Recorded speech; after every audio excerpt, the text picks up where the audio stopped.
Well done, sir. And with that, I believe we are ready to proceed.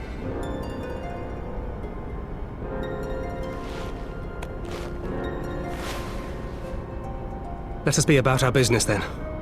The next patrol may not be so credulous.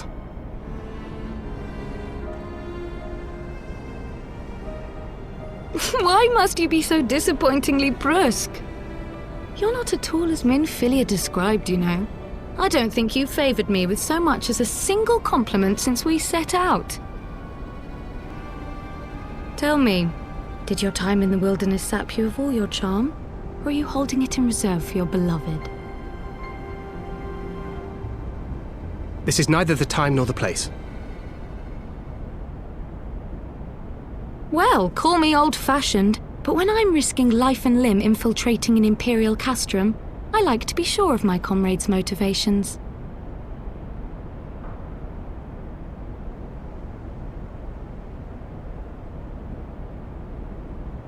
I see now where Alphino gets it from. Minfilia is dear to me, it is true, but not in the way you think. 15 years passed, when she was still but a child. There was an incident at a parade. A gubu broke free of its fetters and ran amok through the streets of Ul'dah. Had I been more attentive, I could have prevented it. But I was distracted, and her father was killed. I feared she would never recover, but in the years that followed, she showed herself to be more resilient than I had ever imagined. And when she learned of her gift, she did not flinch from the responsibility, but sought to guide others on the path. She touched the hearts of all around her. Mine, Louisoix, every scion's. In those dark days following the calamity, she was our guiding light, our hope for a brighter future. She had so many dreams, and I would give anything to make them come true. My apologies. I can see she means the world to you. I did not mean to pick at old scars. No harm done, I assure you. But fair is fair, my lady. What is Minfilia to you? You mean you don't know? Only my dearest friend. When I finally emerged from my torpor, I learned that nary a day had passed without her asking after me. She never gave up hope. And neither will I. Then for Minfilia's sake, let us pray that these vestiges of Hydaelyn's intervention will lead us to her.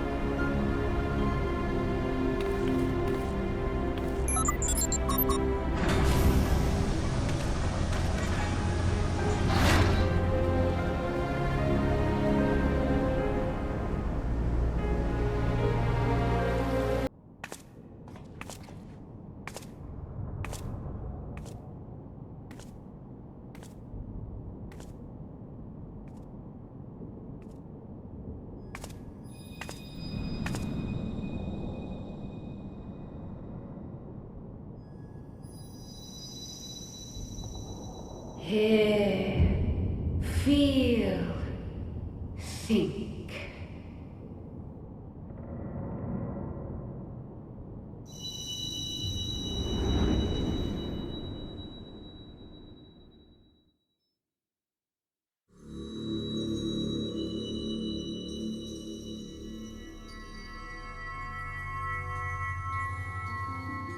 Through time and space hast thou journeyed unto me, as I knew thou wouldst.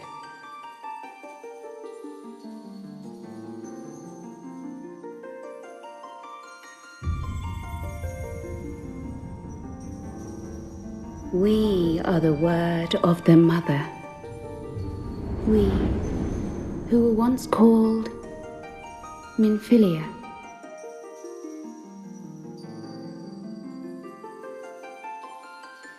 Much time hath passed for thee since the bloody banquet, since I hearkened to her word.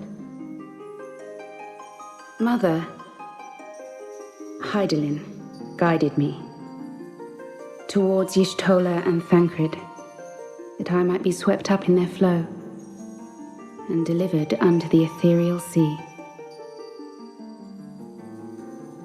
There, adrift and alone, her voice silent once more, I prayed for those we had lost, for those we can yet save.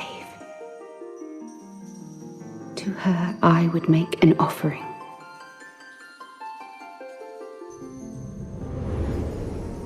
We speak now with one voice, one will, one word. Unto thee we bequeath the most precious of gifts, the truth which lieth at the heart of this world. Thus do we beseech thee once more. Hear, feel, think.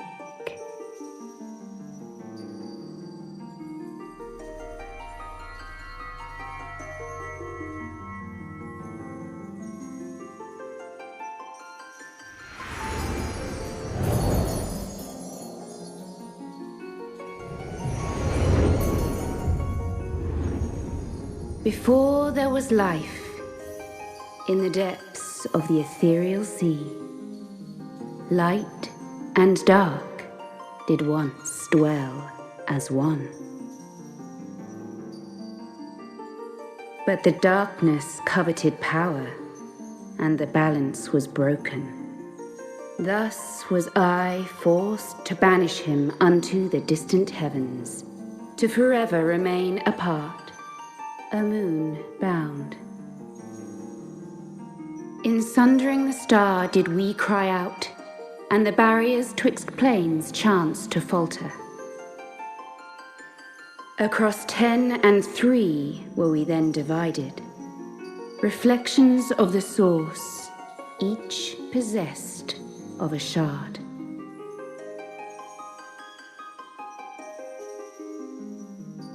Zodiac longeth to be made whole. For his restoration, for his resurrection, his servants labor without cease. They seek to tear down the barriers which surround the source. Thus do they rejoice in their ardor, in your calamities, for each marks a rejoining.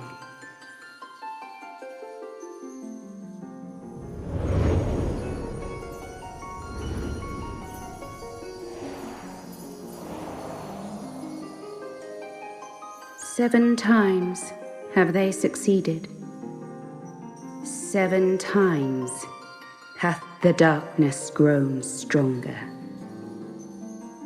7 times have I failed. The Ascians cannot be suffered to continue. This is my final.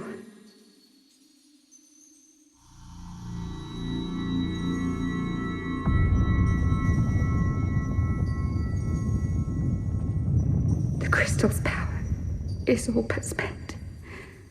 With what remains, I will return you to the shore of the ethereal sea.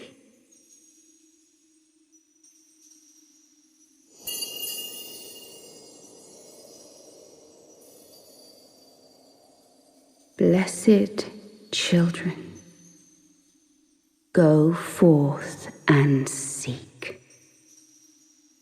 Seek.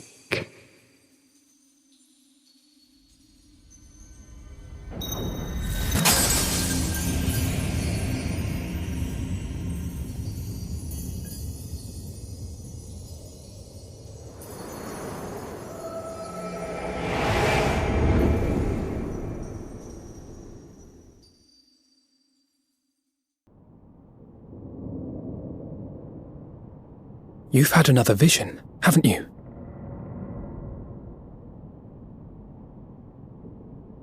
Let us return to Master Matoya's cave. Everyone will wish to hear what you saw.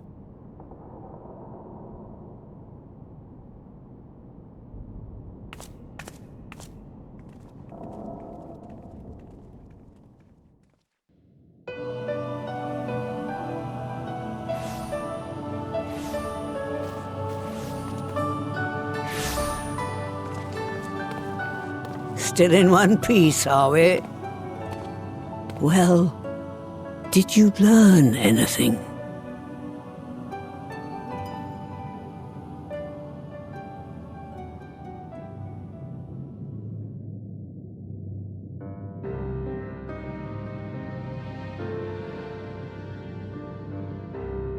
The word of the mother? I'm not sure I understand. Nor am I. Cryle?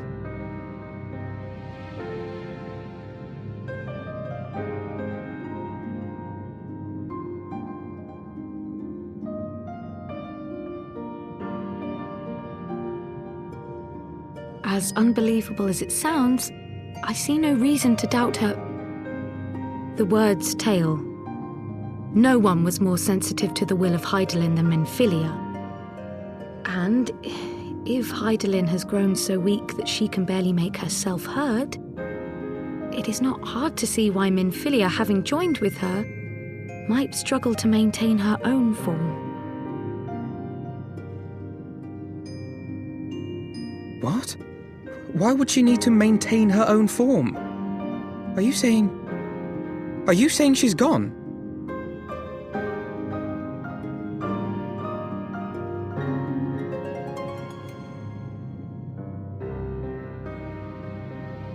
But that cannot be! Not now. Not after all we have accomplished. We were meant to usher in the dawn's light together. She threw herself on the fire to fuel your dawn's light, boy. You'll just have to usher it in on your own. Must you be so ungentle?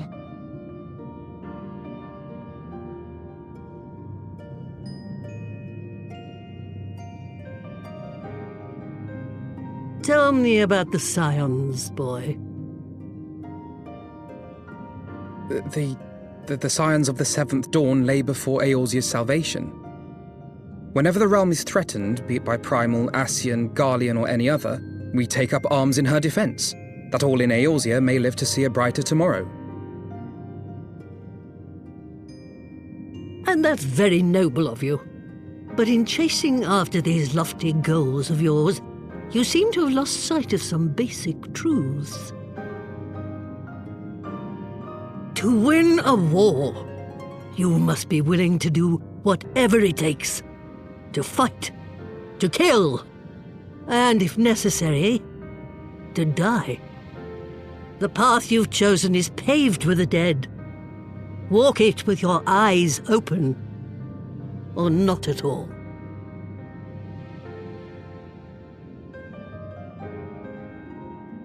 I know the truth of which you speak, and have from the first. If the Ascians will go to any length to resurrect their god, then we must needs be as committed to our cause, to unmask them and their schemes, and to crush them both utterly.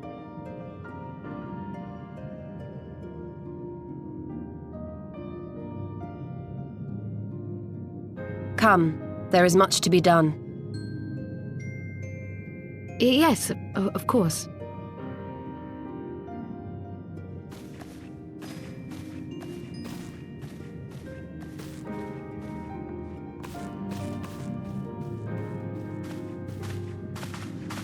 Thancred, wait!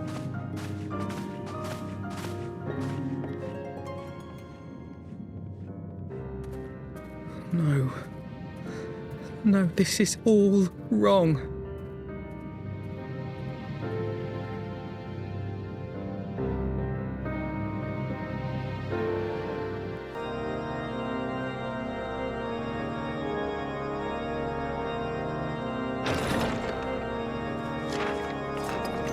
Pleasure to see you again, my friend. I take it you received our invitation. Good, good. You of all people should be present.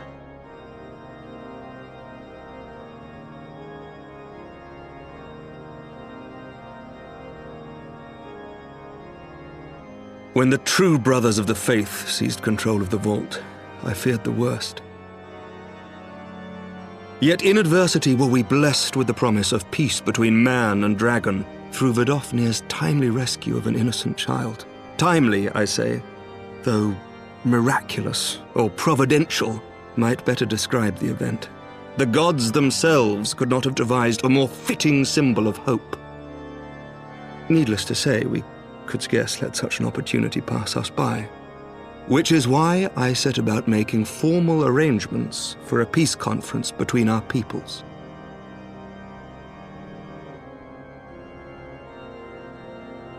You and yours have done more to bring us together than any, and it is only right that you attend.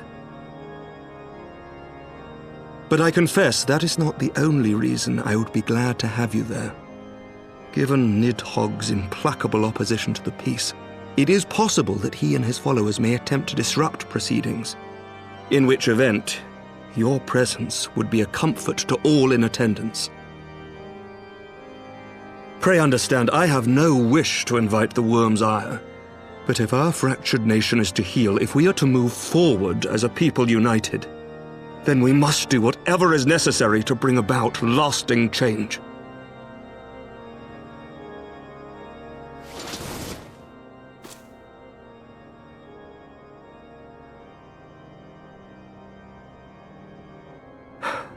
"'Tis nothing, 'tis nothing." Lucia cautioned me against giving vent to my passions, lest my wounds reopen. It has not been easy reaching out to our opponents in Ishgard, many of whom sympathized with the actions of the true brothers. But in so doing, we have limited the influence of the zealots. The people are ready, my friend. This conference must go ahead.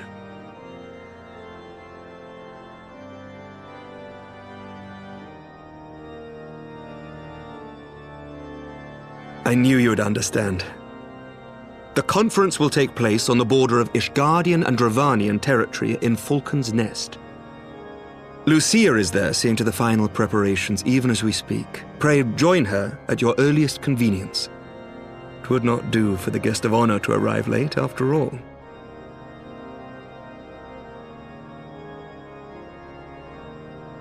Oh, and one more thing. A drink! We should make time for one. Once the conference is concluded, I mean. By my reckoning, 'tis long overdue.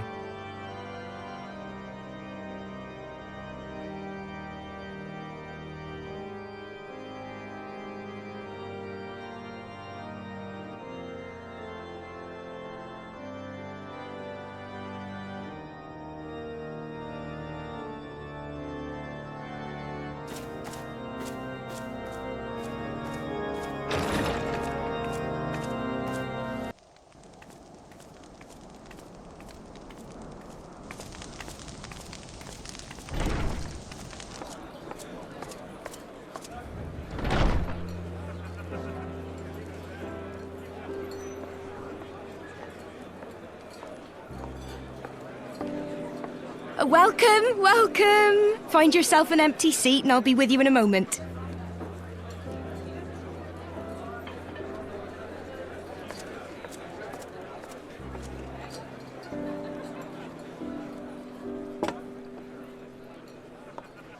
Cold out, isn't it? Here, a mug on the house.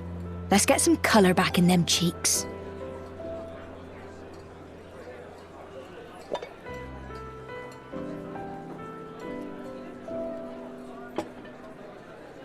Freed food will be a bit longer than usual. We've got a lot of hungry folk to feed, what with the conference and all.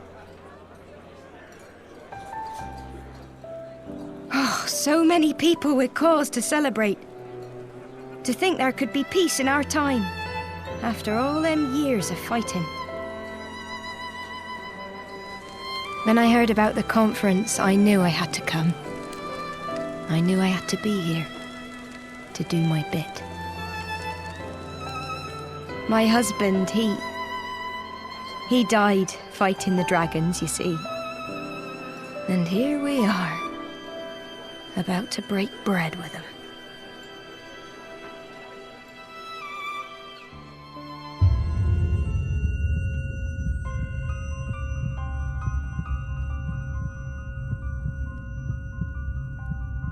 You all right, my lord? You look tired. Reckon you could do with a good long rest? After all you've done, I'd say you've earned it.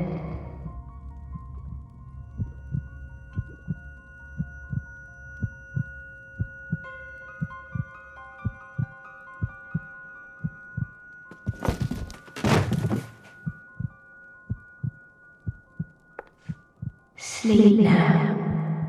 Sleep. Sleep and leave us to our affairs.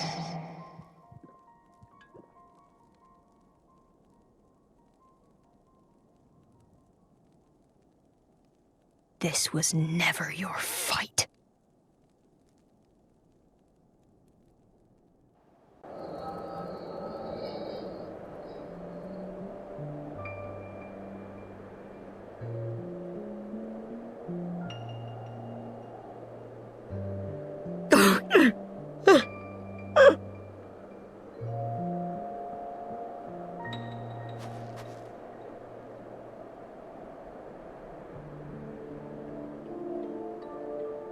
My son.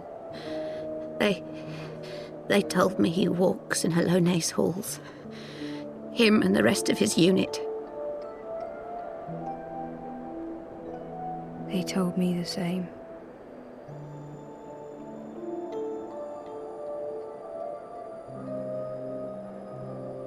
I expect they think it's comforting. Every time I come, I cry. I cannot bear to remember, but to forget would be 1,000 times worse. Yet that is what they would have us do. Accept this truth for the sake of peace. Bury the past and look to the future. But he was my future. My flesh and blood. My heart.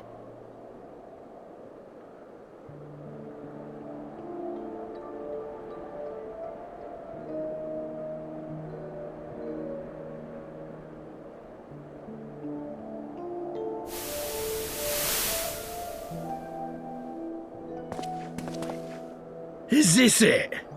We're the only ones with the courage to oppose this madness? Cowards, a lot of them.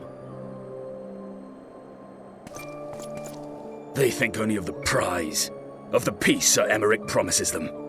They know in their hearts it's a lie, but they go along with it anyway, desperate fools. But not I. Not I! I see the worm that killed my brother in my dreams every night, and I will not rest until he lies broken at my feet.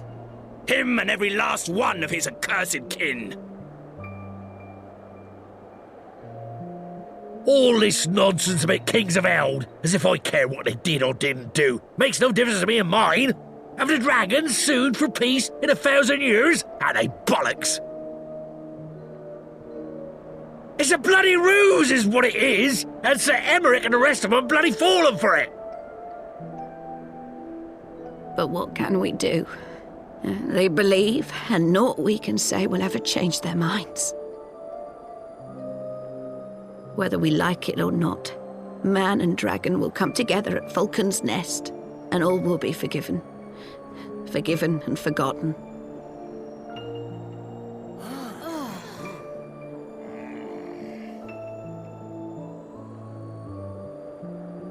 No. I will not let that happen.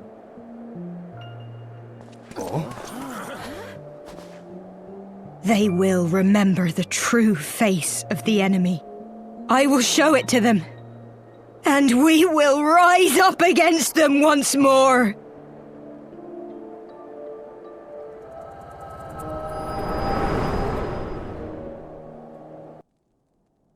Hey! Hey! This is no time for napping.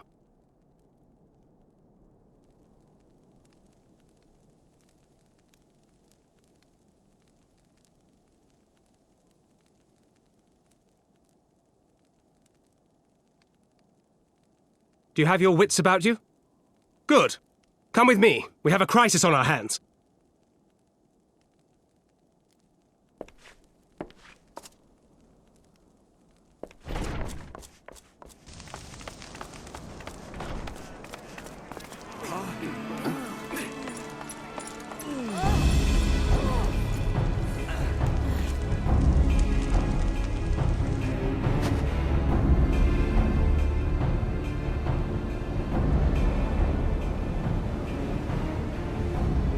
Hear me, brothers and sisters. Do not be fooled by the honeyed words of the Dravarnians. The peace they promise is but a prelude to slaughter.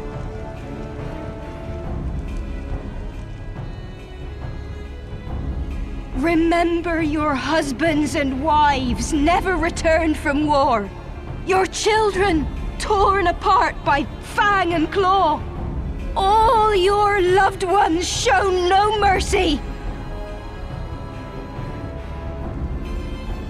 Does not your heart cry out for vengeance? Your blood boil at the injustice? Remember the face of your enemy, brothers and sisters. Remember it, and strike back!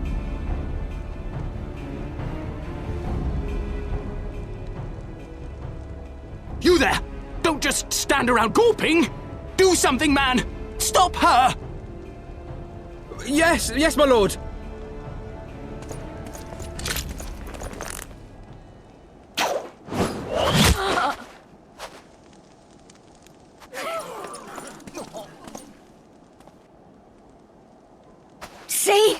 See here the true nature of the Highborn. With lies and deception they lead us to our doom. And dare we raise our voices in dissent? Death is our reward. This is the choice they have given us, brothers and sisters. Death by dragon's fang, or death by nobleman's command. Death to all we hold dear.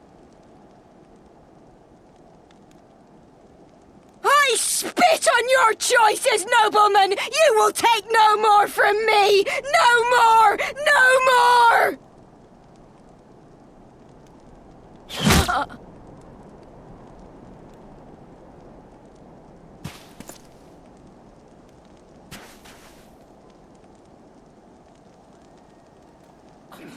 What have you done? I only did as you ordered, my lord.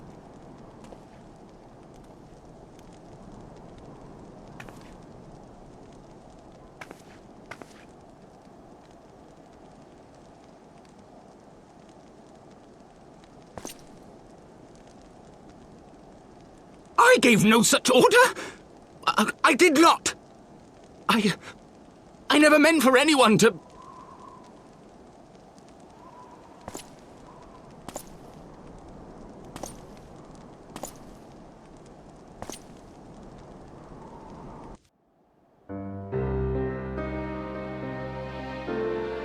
Onawa!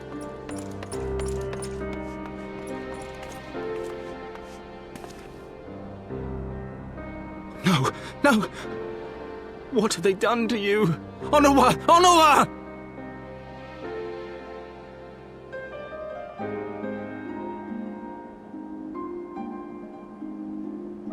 Is that you, my lord? You seem rather flustered. Because of you, you imbecile! What in the seven hells happened to you?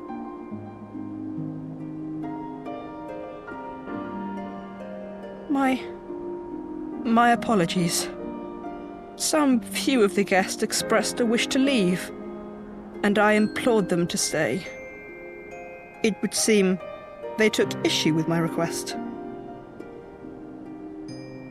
Oh, gods forgive me. If I had only been more careful with my words.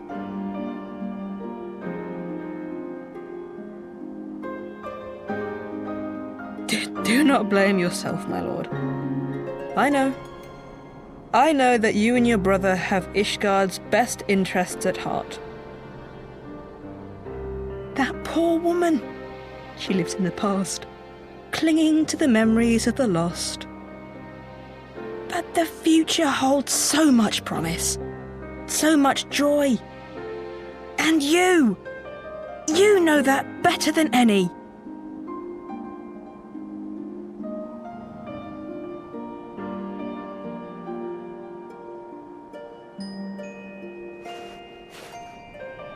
Onua? Calm yourself. The boy will live. But it's imperative we get him inside and into the care of a Chirurgeon without delay.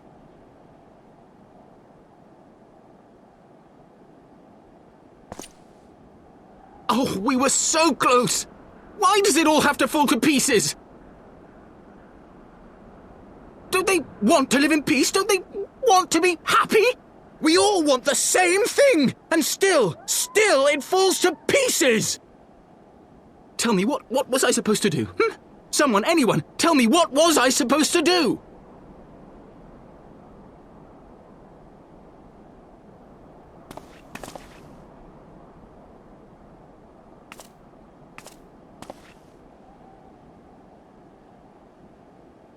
Stop looking to others. You make your choice and you live with the consequences.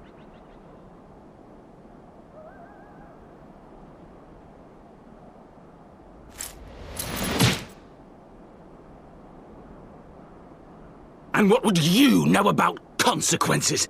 You who always know just what to say and just what to do. Your every deed is greeted with a round of applause.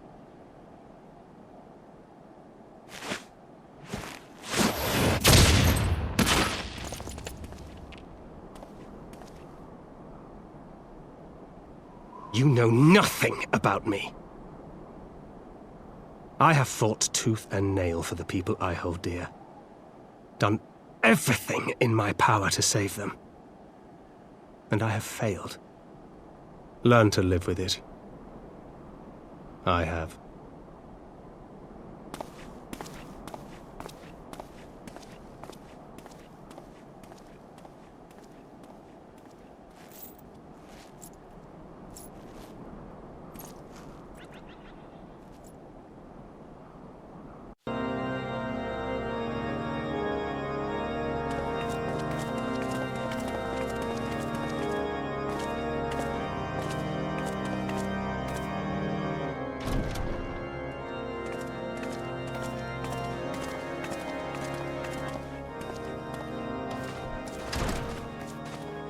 Lord Commander, if I may? I wish to speak with you before the Grand Melee.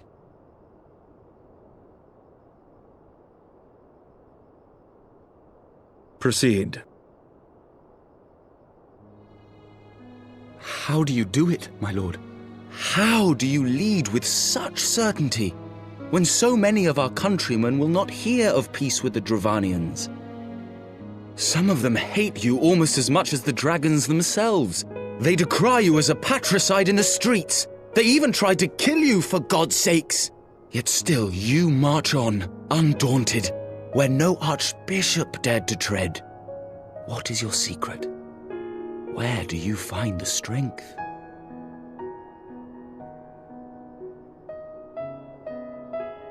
For centuries, our nation has been punished for the sins of our forefathers. If our punishment is to end, I believe we must right the wrongs of antiquity and move forward as a nation united. Needless to say, my father did not share this opinion. He did not believe the people strong enough to bring about their own deliverance, trusting only in himself. Tyranny seemed to him the only solution. But I have faith in the people, Lord Amanalain. I have faith that they will weather this storm and overcome every trial we set before them. Many have fought and died to see this blight upon our nation's history cleansed, and I would not let their sacrifices be in vain.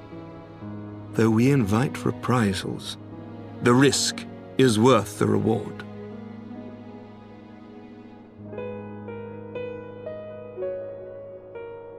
I want to believe. I do.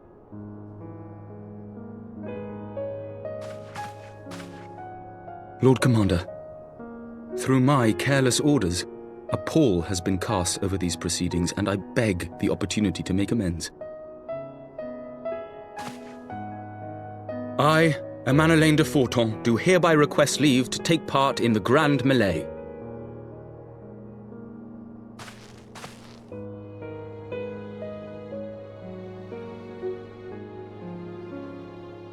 Who am I to deny such a heartfelt plea? We would be honored to have you join the fray, my lord.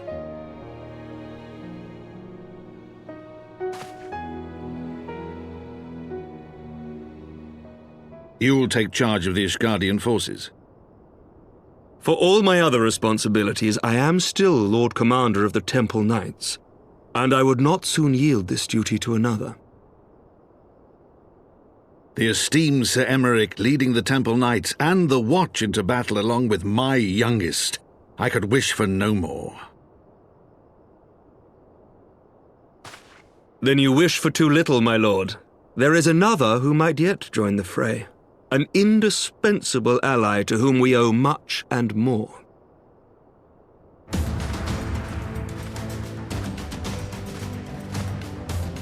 An adventurer beholden to none who nevertheless chose to champion our cause, who has shared in our suffering and in our glory. A warrior without equal, who I am privileged to call a friend. There is no one I would rather have fighting by my side. I ask this in full knowledge of your obligations, and will not think less of you should you refuse. But if your conscience will allow it, might you oblige me, my friend, one more time?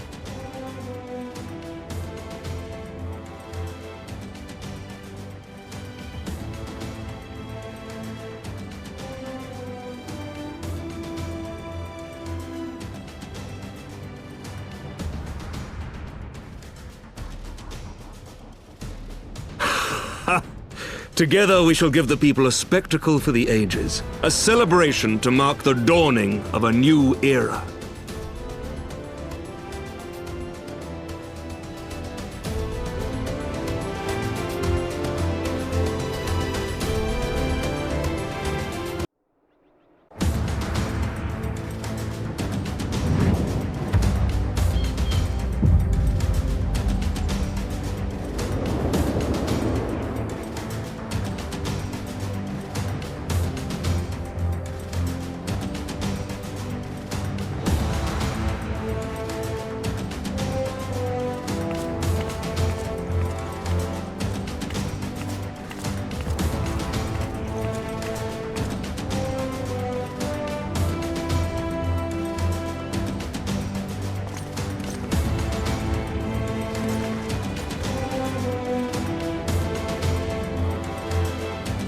Let all here present heed well the rules of engagement.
For the honor and the glory of Ishgard!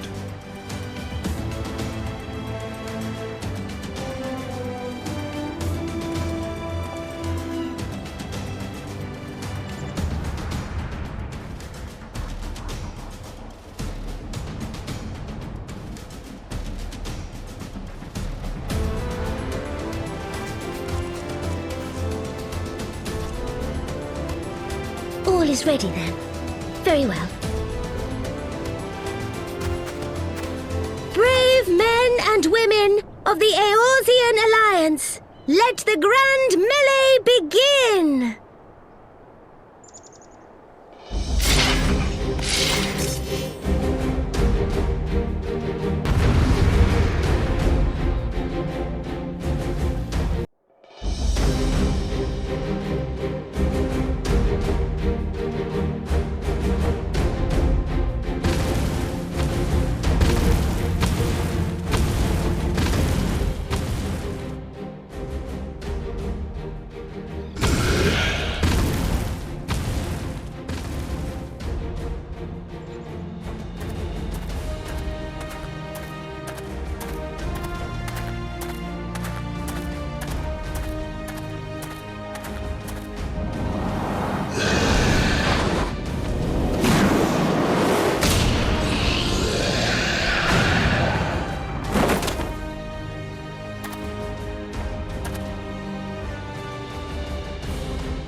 Did she win? Then we...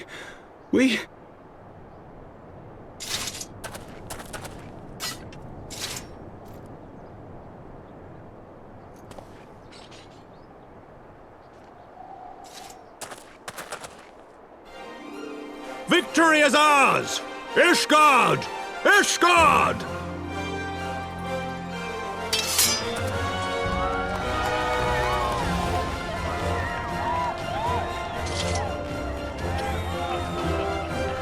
Well fought! Well fought, my friend!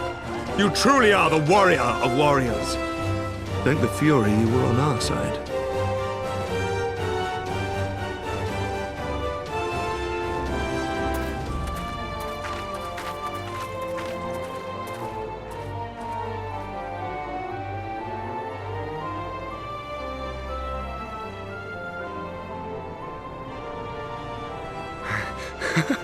Oh, my lungs are burning, and I can barely stand. I didn't think I could do it, but then I did. We did. We faced the Alliance's best, and together, with one heart, with one purpose, we prevailed. After 1,000 years of hardship, of strife and bloodshed, we are strong enough to rise to any challenge, be it on the battlefield or beyond.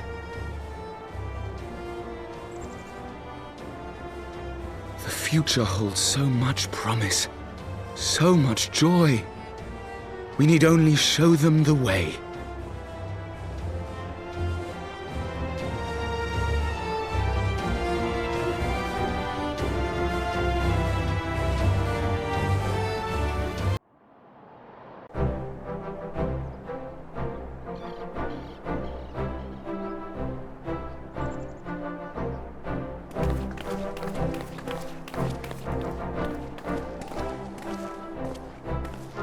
truly magnificent display, Sir Knight.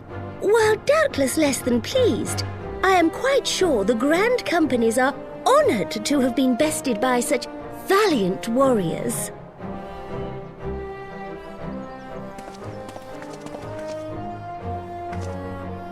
The honor was ours, Your Grace. I am pleased to see that Ishgard's proud martial tradition is being upheld. When the time comes, I trust you will fight alongside your brothers and sisters in the Eorzean Alliance with the same fervor you displayed in opposing them.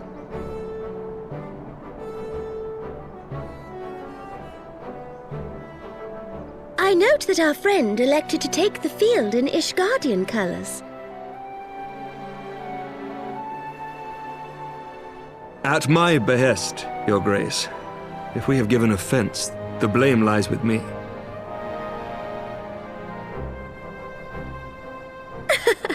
Fear not, Sir Knight. It was a surprise, nothing more. And any hint of ill feeling was thoroughly dispelled by the spectacle of our mutual friend's duel with General Raubarn.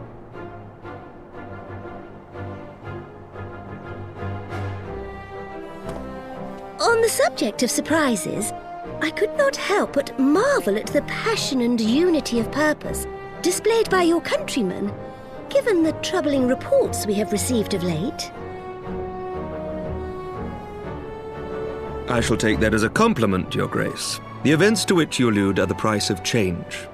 The end of the Dragonsong War marks the beginning of a new era for our nation, and for the people, high and lowborn alike, who will lead her into the future. Ah, yes. The people.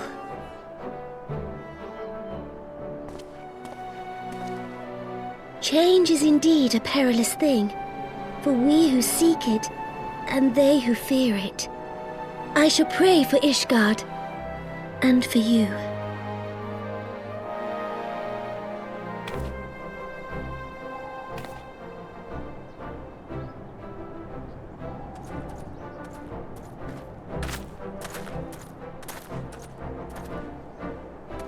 Well, that made for a refreshing change. Congratulations on your victory, by the way.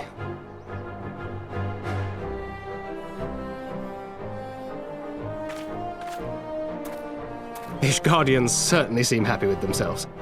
I, for my part, am merely glad you did not strain anything in the process of single-handedly winning the battle for them.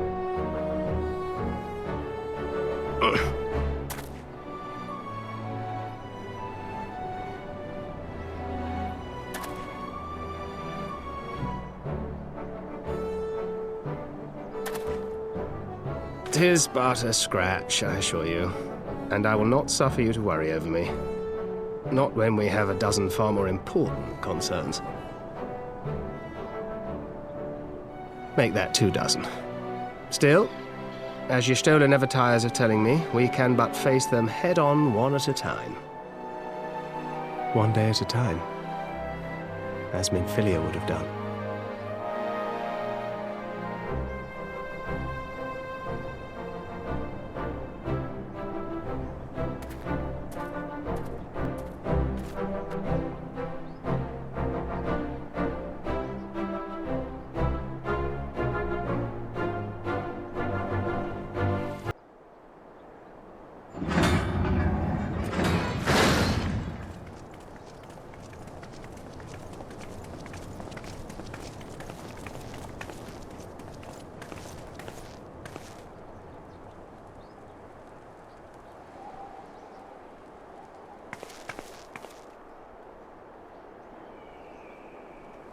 My lord!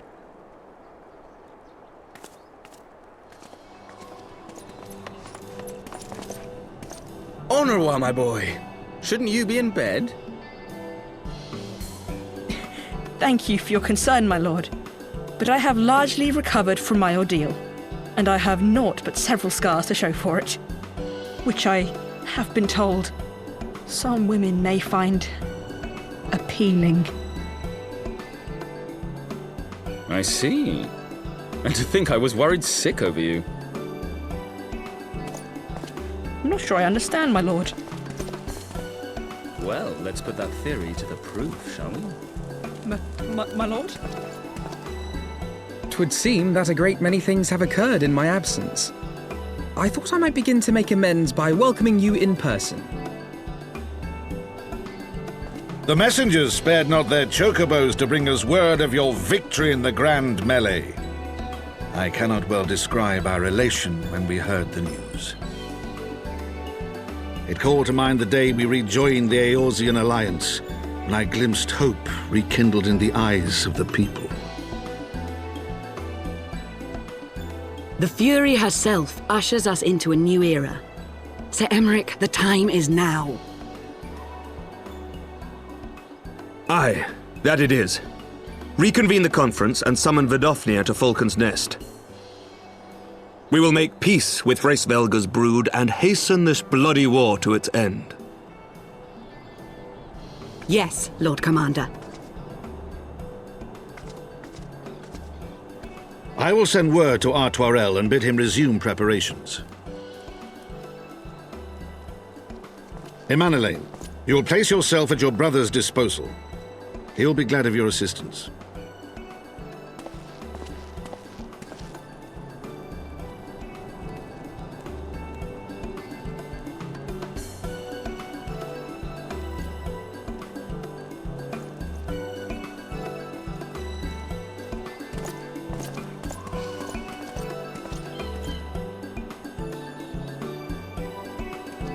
No stopping it now, is there?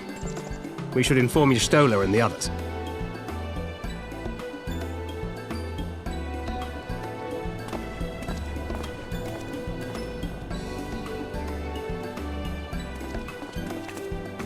My dear friend, I doubt I will ever be able to thank you enough.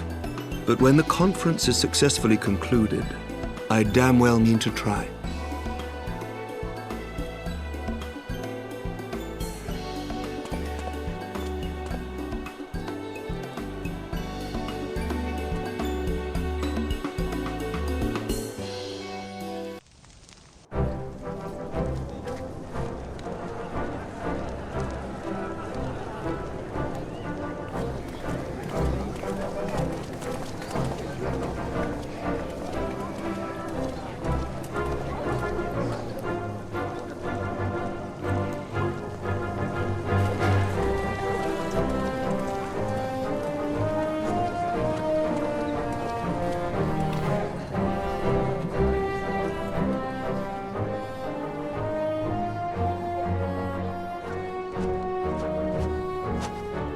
The appointed hour approaches.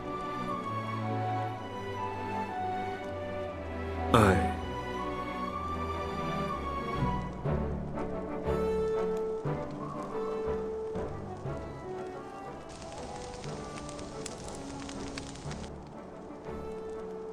She begged leave to watch the proceedings. I saw no reason not to grant it.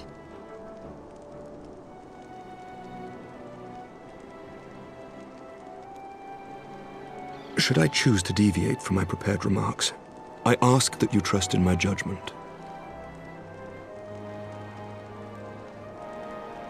Have I ever done otherwise?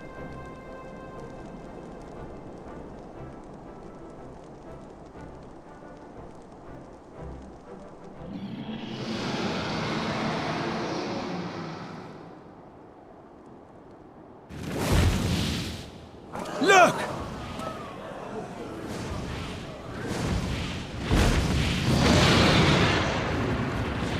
The White Dragon! Ah, how long it hath been since our peoples met thus, children of Thordan, even by our reckoning. Vidofnir, daughter of Hraesvelga, we give thanks for your visit, and bid you welcome to Falcon's Nest. Our sire bade us hearken unto the whispers of our hearts. They spoke to us of a paradise lost, of bonds of brotherhood which they yearned to see restored. Ours too yearn for such a restoration, and they have guided us here this day that they might yearn no longer.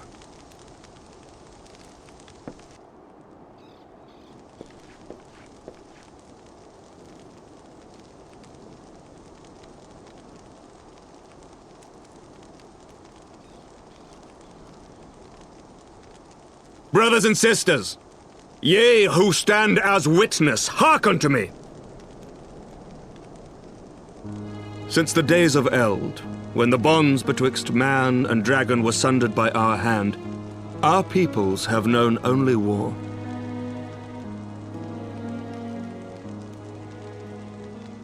Bloodshed without end, losses beyond counting, and still we fought. And still we fought.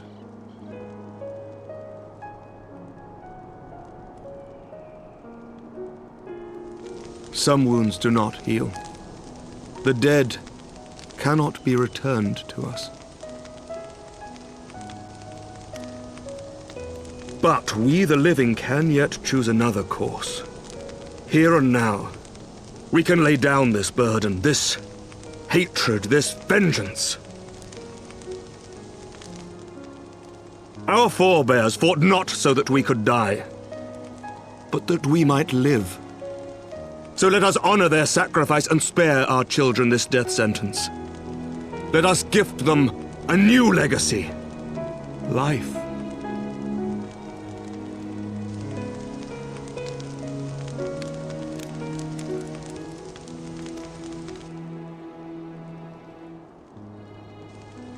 Betwixt our peoples yawneth a divide deeper than the deepest abyss, wider than the widest sea.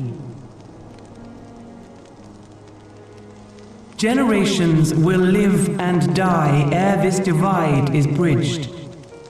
Knowing this, doth thy heart yet yearn for peace, son of Thordan?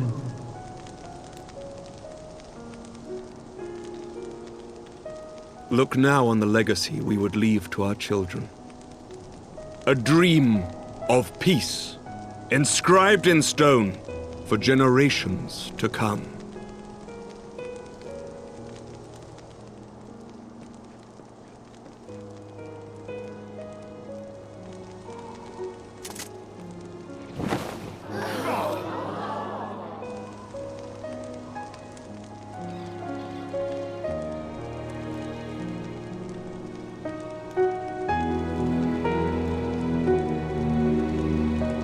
Father and his beloved, as they were so long ago, happy and at peace. The dream they shared shall be ours once more.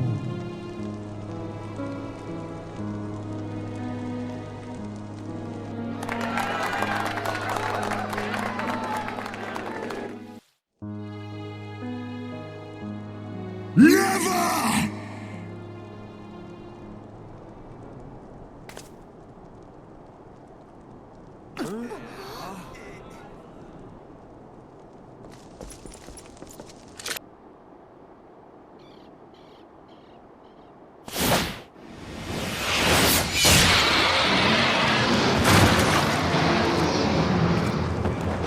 Your bow!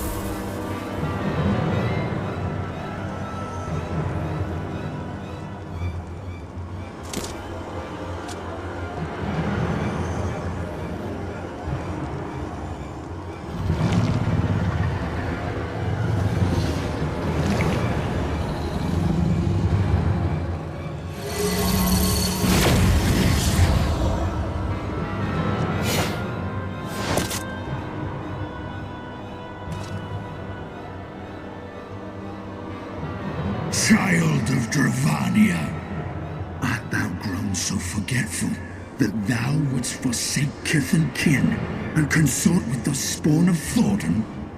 That thou wouldst dare contemplate peace? Hearken unto me, all of you! The final chorus is nigh, and all will be held to account. All will bathe in the flames of retribution. Till the coming of that day, look you on your sins and despair, for none shall escape my wrath. None shall escape my revenge! 7 hells!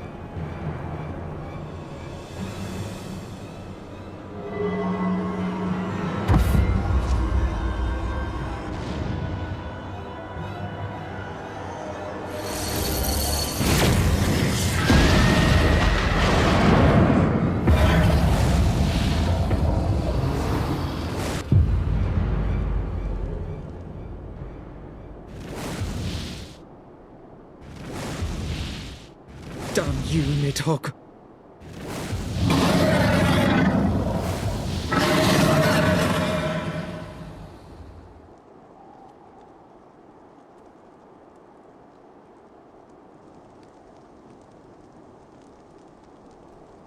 Hells, take that worm! While he lives, we'll never know peace. Aye! There'll be no end to this war till Nidhogg is dead and gone! So let's kill the bastard and be done with it! Death to Nidhogg! Death to Nidhogg! Death to Nidhogg! Death to Nidhogg! Death to Nidhogg! Death to Nidhogg! Death to Nidhogg! Death to Nidhogg! Death to Nidhogg!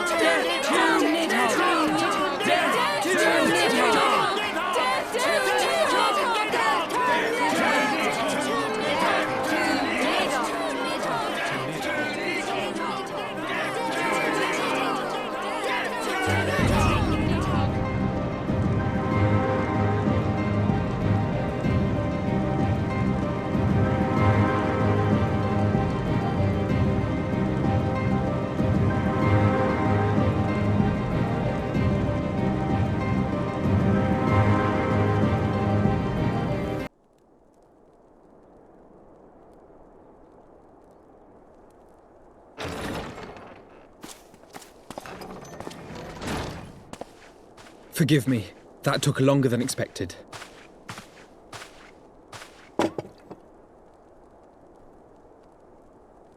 You seem puzzled. Oh, these. I thought something warming might not go amiss. It was not all that long ago that we sat here, you and I. In our very own falling snows, as Lord Horshvon called it. I still struggle to believe he is gone. And Azelle too. I had such hopes for her.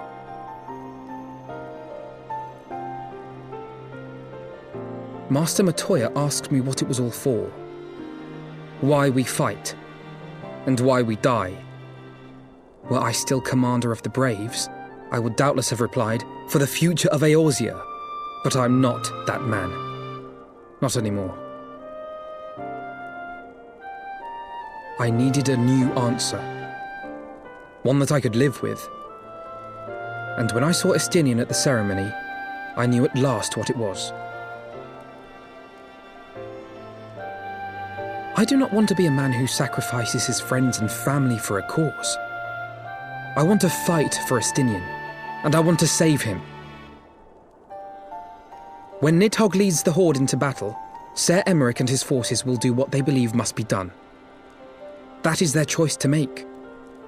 Yet even if Ser Emeric is willing to forsake Estinian, I am not. We must fight for him, for he is our friend and ally. We may struggle, we may fail, but we must try.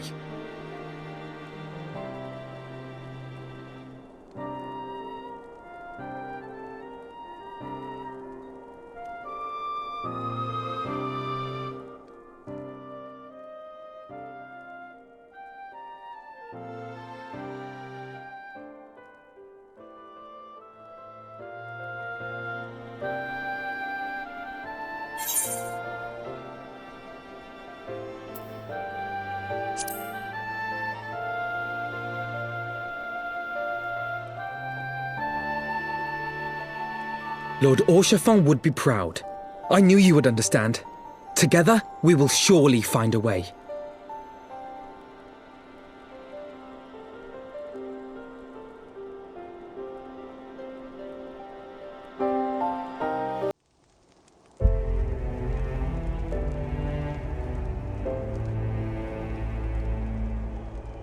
Of all the ways for it to end. Even before his transformation, I could feel the worm's hatred swirling about Estinian. The terrible, all-consuming rage. Enough to fuel a 1,000-year quest for vengeance. It was all I could do not to run away screaming. But Ishgardians, nay, all Eorzeans, are made of sterner stuff. They face danger and death on a daily basis and understand what it takes to win a war. Think not too deeply on Master Matoya's words. Her intent was but to steal our resolve.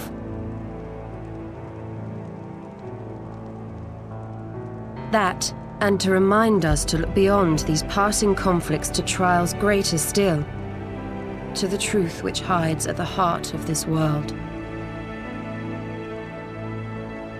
So that's your aim, is it? You disapprove? Not at all. I believe it's traditional for the student to follow in the footsteps of the master. And you are so very alike.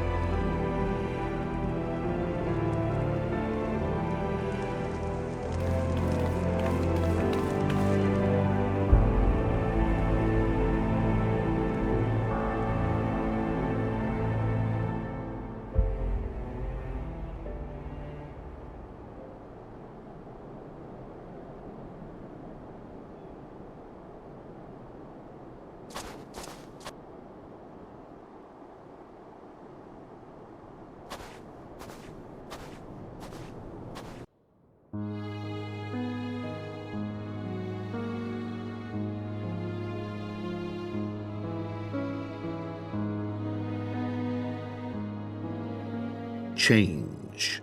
That great inexorable wave was upon us, and soon all of Ishgard would bend to its will.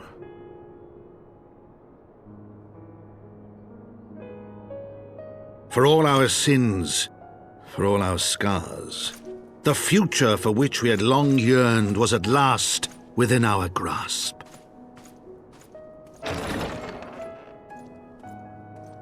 But it would be bought at a heavy price.